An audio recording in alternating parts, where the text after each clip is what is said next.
Et bonjour à tous et bienvenue sur cette quatrième étape du Tour Down Under 2020.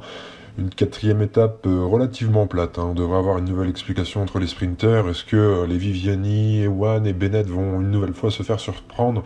On va savoir ça dans quelques instants.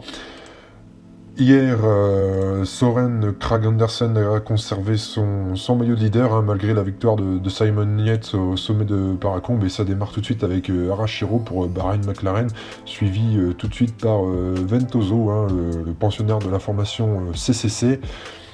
Derrière, on a Mas qui réagit pour la Movistar avec évidemment Michael Delage, hein, l'infatigable coureur de la Groupama FDJ, qui en est à sa quatrième échappée, hein, sur 4 étapes. Le voilà parti dans un nouveau raid à l'avant. L'objectif, ce sera d'aller chercher les derniers points de la montagne.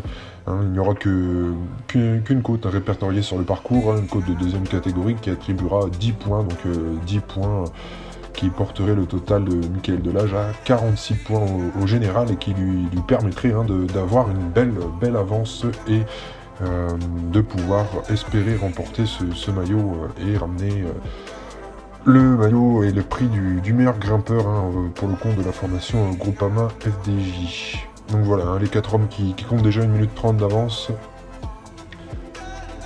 À l'arrière, ça temporise, hein, on laisse partir, hein, on va pas se battre tout de suite, hein, et les équipes de sprinters vont tenir la barre, hein, petit à petit avec les Cofidis, hein, pour Viviani, la Deceuninck Quick-Step pour Sam Bennett et surtout les Lotto Soudal de Caleb Ewan, hein, le sprinter de poche australien ne s'est pas encore imposé sur cette édition du Tour de Under, donc il aura à cœur de l'emporter aujourd'hui. On approche du grimpeur, et c'est Michael Delage, hein, évidemment, qui va aller chercher les points. En tout cas, il se bat pour, hein, il a dans sa roue l'Espagnol Mas, hein, réputé pour son explosivité. Alors espérons que Michael Delage arrive à aller chercher les précieux points au sommet. Finalement, ça n'a pas l'air hyper disputé, hein. On laisse les points à Michael Delage qui compte déjà une belle avance, hein, sur ce classement, et à mon avis, il aura beaucoup de mal à être revu. Le voilà, hein, 46 points maintenant, et le deuxième, ce n'est autre que Simon Yates, hein, qui ne compte que 16 points, donc 30 points d'avance pour Michael Delage, qui conforte un peu plus son maillot de meilleur grimpeur. On arrive sous la banderole des 20 km et toujours 1 minute 50 d'avance pour les 4 hommes de tête. Derrière, ça roule tellement fort que ça commence à exploser d'un peu partout, hein. On a notamment les Lotto Soudal, hein, ici, qui sont en ordre de bataille. Ils sont seuls, hein, pour l'instant, à mener la chasse derrière les 4 hommes de tête, et l'écart qui diminue sensiblement. Mais attention, est-ce que Caleb Ewan pourra compter sur suffisamment d'effectifs dans le final? Parce que là, on voit, hein, les Lotto Soudal sont clairement en train de se mettre à la planche un par un. On a également les Deceuninck Quick-Step, hein, qui remontent ici. Et pour l'instant, les Cofidis restent bien cachés avec Viviani ici et son poisson pilote Sabatini. On a Sam Bennett qui est présent juste là, et on approche bientôt sous la banderole des 10 km. Et voilà, 10 km de l'arrivée, hein, l'écart est passé sous la minute, hein, seulement 50 secondes d'avance, mais derrière, on a l'impression qu'on a mené la chasse peut-être trop fort, et on parvient pas à boucher les derniers mètres. Devant, on est un petit peu cuit, hein, également, hein. Ici, on aura, si on arrive à 4, on aura une belle explication, hein, puisqu'on a 4 coureurs quand même qui savent y faire. 7 km, voilà, les équipes de sprinters semblent légèrement dépassées quand même. Ils ont beaucoup donné toute l'étape pour essayer de maintenir cet écart. Et à l'avant, on a l'attaque à 5 km de masse, de l'âge qui réagit. 30 secondes d'écart toujours avec le peloton. Est-ce que l'échappée va se jouer la victoire ici? Une victoire qui était pourtant promise aux sprinters, et les sprinters qui se mettent en route, mais à mon avis ce sera beaucoup trop tard. On a ici les 3 derniers kilomètres maintenant avec les 4 hommes de tête qui comptent encore 40 secondes d'avance.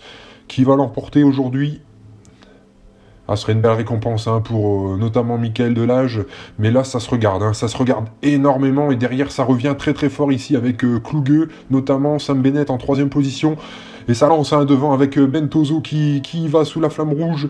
Est-ce que Michael Delage va réussir à le passer? Non, Michael Delage qui se relève, et c'est la victoire de Yukiya Arashiro, une victoire surprise. On attendait un sprint entre costauds, et derrière c'est Caleb Ewan hein, qui va venir régler le sprint du peloton. Viviani qui termine encore un petit peu loin. Hein. Le coureur italien a visiblement du mal avec sa nouvelle équipe à trouver pour l'instant l'ouverture. Mais victoire surprise de Yukiya Arashiro, donc ici, qui piège hein, les sprinters. Caleb Ewan ne fait que 5e, Sam Bennett 6e, Mats Pedersen, champion du monde, de 7e.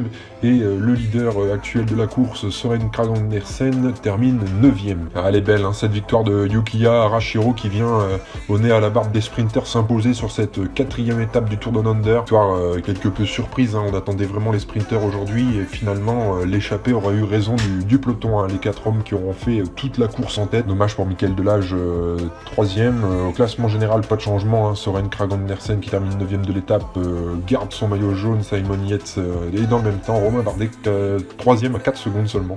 Et Richie Porte, l'un des grands favoris, ne compte que 6 secondes de retard sur le Danois. Au niveau du classement de la montagne, l'eau de consolation pour Michael Delage qui rate malheureusement la victoire, mais qui conforte encore un peu plus son maillot de meilleur grimpeur. Hein. Il n'aura plus que 2 étapes à réaliser pour pouvoir l'emporter.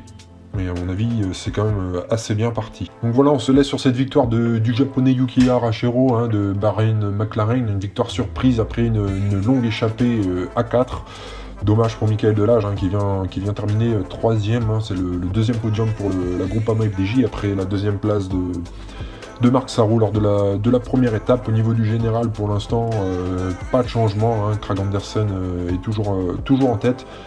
Et ça devrait changer dans les prochaines étapes hein, qui s'annoncent vraiment très très ouvertes et très houleuses. Donc on se retrouve dès demain pour la 5e et avant-dernière étape du Tour Down Under 2020.